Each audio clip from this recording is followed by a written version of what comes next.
Covid ಹಗರಣದ ತನಿಖೆ ಸಂಬಂಧ ಸಂಪುಟ ಉಪಸಮಿತಿಯ ಸಭೆ ಅಂತ್ಯ ಇದೀಗ ಡಿಸಿಎಂ ಡಿಕೆ ಶಿವಕುಮಾರ್ ಸುದ್ದಿಗೋಷ್ಠಿಯಲ್ಲಿ ಮಾತನಾಡ್ತಾ ಇದ್ದಾರೆ. ಬನ್ನಿ ನೋಡೋಣ.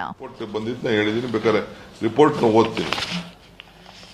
ಅವ್ರು ನೋಡಿ, to initiate simultaneous criminal action against the special commissioner, signatory, commissioner plus signatory, ಯಾರು ಮೇಲ್ಗಡೆಯಿಂದ ಕೆಳಗಡೆಯಿಂದ ಮಾಡೋರು ಅವ್ರಿಗೆ to the above order and circular for the offence under section 71, section 11 of the Prevention of Corruption Act 1980 as amended for improper performance of the public duty, whereas a special commissioners, officers, politicians, either by himself and the collusions with the private labs, hospital, named officials, so circular, corrupt and illegal means has been attempted to obtain undue advantage from a private labs, hospital named in the office, so circular, abusing the position of public servant and or by using a personal influence over the. ನಿಮಗೆ ಉಬ್ಬಿದ ರಕ್ತನಾಳ ಅಂದ್ರೆ varicose veins ಸಮಸ್ಯೆ ಇದ್ದಲ್ಲಿ free Doppler scanning ಗಾಗಿ ಹಿಂದೆ ಭೇಟಿ ಕೊಡಿ Avis ಆಸ್ಪತ್ರೆಗೆ.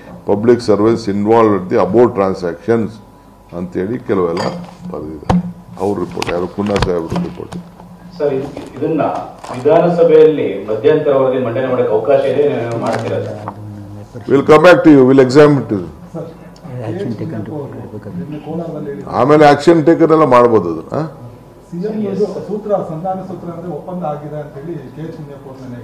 ಯಾರು ಹೇಳಿ? No question of no one should talk on any ಒಪ್ಪಂದ. ಯಾವ ಸೂತ್ರನೂ ಇಲ್ಲ, ಏನಿಲ್ಲ. ನಮ್ದು ಅವ್ರದ್ದು ಕೆಲವು ರಾಜಕೀಯವಾಗಿ ಕೆಲವು ಅಂಡರ್ಸ್ಟ್ಯಾಂಡಿಂಗ್ ಅಲ್ಲಿ ನಾವು ಕೆಲಸ ಮಾಡ್ಕೊಂಡು ಹೋಗ್ತಾ ಇದ್ದೀವಿ. ಸೂತ್ರದ ಬಗ್ಗೆ ನಾನು ಎಲ್ಲೂ ಮಾತಾಡಿಲ್ಲ, ಯಾವುದೂ ಇಲ್ಲ. ನಾನು ನ್ಯಾಷನಲ್ ಚಾನೆಲ್ ಹೇಳಿದ್ದೇನೆ, ಕಮ್ ಟು ಸಮ್ ಅಂಡರ್ಸ್ಟ್ಯಾಂಡಿಂಗ್. ನನಗೆ ಸಿಎಂ ಕೆಲವು ಜವಾಬ್ದಾರಿ ವಹಿಸಿದ್ದಾರೆ, ನನಗೆ ಕೆಲವು ಜವಾಬ್ದಾರಿ ವಹಿಸಿದ್ದಾರೆ. ನಾನು ಅದ್ರ ಪ್ರಕಾರ ಕೆಲಸ ಮಾಡ್ಕೊಂಡು ನಾವು ಹೋಗ್ತಾ ಇದ್ದೀವಿ. ಸೂತ್ರದ ಬಗ್ಗೆ ಯಾರ ಮಧ್ಯೆ ಮಾತಾಡೋಂಥ ಸಂದರ್ಭ ಇಲ್ಲ, ಅವಶ್ಯಕತೆ ಇಲ್ಲ. What ever CM has said it is closed ಅಂತ ಹೇಳಿದ್ದೀವಿ. It is finished. ಈಗ ಇದ್ರ ಬಗ್ಗೆ ಮಾತಾಡಿ, ಯಾವುದು ಪುನಃ ಬಗ್ಗೆ ಮಾತಾಡಿ. SIT ಏನಾಯ್ತು ಸರ್? ಯಾವ ಹಂತದಲ್ಲಿದೆ? SIT ರಚನೆ ಆಗಿದೆಯಾ? ಎಲ್ಲ ಯಾರ ನೇತೃತ್ವದಲ್ಲಿ? ಮತ್ತೆ ಏನು ಪ್ರೋಸೆಸ್ ಏನಾಯ್ತು? ಏನೇನು ಲೀಗಲಾಗಿ ಏನೇನಾಗಬೇಕು, ಲೀಗಲಿ ಕ್ರಿಮಿನಲ್ ಈಗ ಹೇಳಿದ್ನಲ್ಲ, ಅವ್ರು ಬರ್ದಿರೋದೆಲ್ಲ ಏನೇನು ಹೇಳ್ಬೇಕು ಎಲ್ಲ ಅದನ್ನೆಲ್ಲ ಹೋಗ್ತದಲ್ಲ. ಅಲ್ಲ, ಲಾಸ್ಟ್ ಕ್ಯಾಬಿನೆಟ್ ಅಲ್ಲಿ SIT ರಚನೆಗೆ ನೀವು ತೀರ್ಮಾನ ಮಾಡಿದ್ರಿ. ರಚನೆ ಆಗಿದೆಯಾ ಅಥವಾ ಏನ್ ಪ್ರೋಸೆಸ್ ಶುರು ಆಯ್ತಾ ಸರ್ ಅಂತ? ನಿಮ್ಗೆಲ್ಲ ಗೊತ್ತಾಗ್ತದೆ, ಬಂದ ತಕ್ಷಣ ಎಲ್ಲ ಕಂಪ್ಲೀಟ್ ರಿಲೀಸ್ ಮಾಡ್ತೀವಿ. ಪ್ರೋಸೆಸ್ ಕೇಸ್ ತಗೊಳ್ಳೋದಕ್ಕೆ ಕೆಲ ಆಫೀಸರ್ಸ್ ಬರ್ತಾರೆ, ಅದಕ್ಕೆ SIT ರಚನೆ ಆಗಿಲ್ಲ ಅಂತ ಆರೋಪ ಮಾಡ್ತಾರೆ.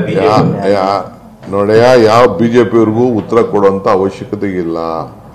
ಕಮಿಟಿ ಏನ್ ರೆಕಮೆಂಡ್ ಮಾಡಿದೆ ಅದನ್ನ ನೋಡ್ತಾ ಇದೀವಿ. ಆಫೀಸರ್ಸ್ಗೆ ಫುಲ್ ಎನ್ಪವರ್ ಮಾಡಿದೀವಿ.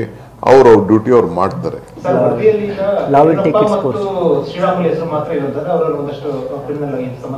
I don't want to disclose any names. ಯಾವುದು ಅವ್ರ ಆಫೀಸರ್ಸ್ ನೋಡ್ತಾರೆ, ಅದನ್ನ ನಾವು ನೋಡಲ್ಲ. ಏನೇಳಿ ಏನೇಳಿ ಸ್ಟೇಜ್ ಬೈ ಸ್ಟೇಜ್ ಒಂದೇ ದಿನ ಇಷ್ಟೊಂದು ಓದಕ್ ಆಗ್ತದ? ಇವತ್ತು ಒಂದು ಪುಸ್ತಕ ಓದಿದ್ದೀವಿ ಅಷ್ಟು. Time. It takes some time. It will take some time. And law will take its course.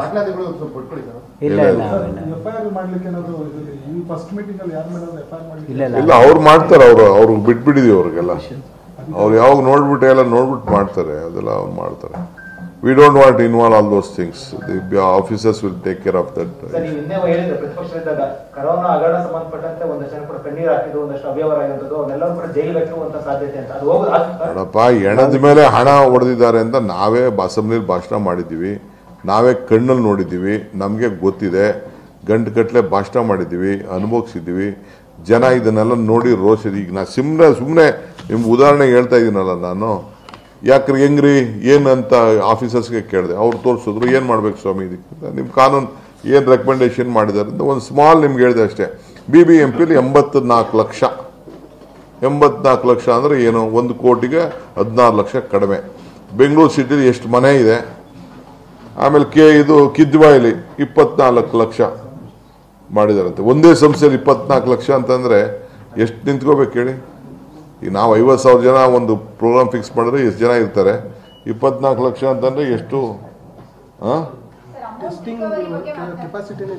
ಆಮೇಲೆ ಅಲ್ಲಿ ಅಫಿಷಿಯಲ್ ಆಗಿ ಇಲ್ಲ, ಅಲ್ಲಿ ICMR ಅಪ್ರೂವಲ್ದು ಅಲ್ಲಿ ಯಾವುದು ಇಲ್ವೇ ಇಲ್ಲ ಅಲ್ಲಿ. ಅದೆಂಗೆ ಅಷ್ಟೊಂದು ಬಿಲ್ ಹೋಯ್ತು ಅಲ್ಲಿಗೆ?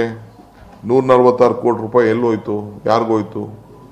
ಇಕ್ವಿಪ್ಮೆಂಟ್ ಖರೀದಿ ಮತ್ತೆ ಪಿಪಿ ಕಿಟ್ ಒಂದು ಸಂಗ್ರಹಣ ಆಗಿರುವಂತ ವಿಚಾರವಾಗಿ ಅಮೌಂಟ್ ರಿಕವರಿ ಮಾಡುವಂತ ವಿಚಾರ ಬಂದಿತ್ತು. ಸೊ ಆಯ್ತಾ ಏನಾಯ್ತು? ಅದೆಲ್ಲ ಅವ್ರು ಬಿಟ್ಟಿದ್ದೀವಿ. ಅಧಿಕಾರಿಗಳು ಮಾಡ್ತಾ ಇದ್ದಾರೆ. ಅದಕ್ಕೆ ನಾನು ಪ್ರೋಗ್ರೆಸ್ ಕೇಳ್ತಾ ಇದೀವಿ. They are doing it. Notice issue ಮಾಡಿದ್ದಾರೆ. ಕೆಲವರಿಗೆಲ್ಲ ನೋಟಿಸ್ ಇಶ್ಯೂ ಮಾಡಿದ್ದಾರೆ, ಎಲ್ಲ ಮಾಡಬೇಕು ಅಂತ ಮಾಡಿದ್ದಾರೆ ಎಲ್ಲ. ಸರ್, ಈಗ ತನಿಖೆ ಯಾವಾಗ ಶುರು ಆಗುತ್ತೆ ಅಂದ್ರೆ ನಾವು ನೋಟಿಸ್ ಕರೆದು ವಿಚಾರಣೆ ಮಾಡೋದು ಯಾವಾಗ ಶುರು ಆಗುತ್ತೆ ಅಂತ ಹೇಳ್ಬೋದು. ಯಾಕಂದ್ರೆ ಪ್ರೊಸೆಸ್ ಸ್ಟಾರ್ಟ್ ಆಗಿದೆ ಆಲ್ರೆಡಿ.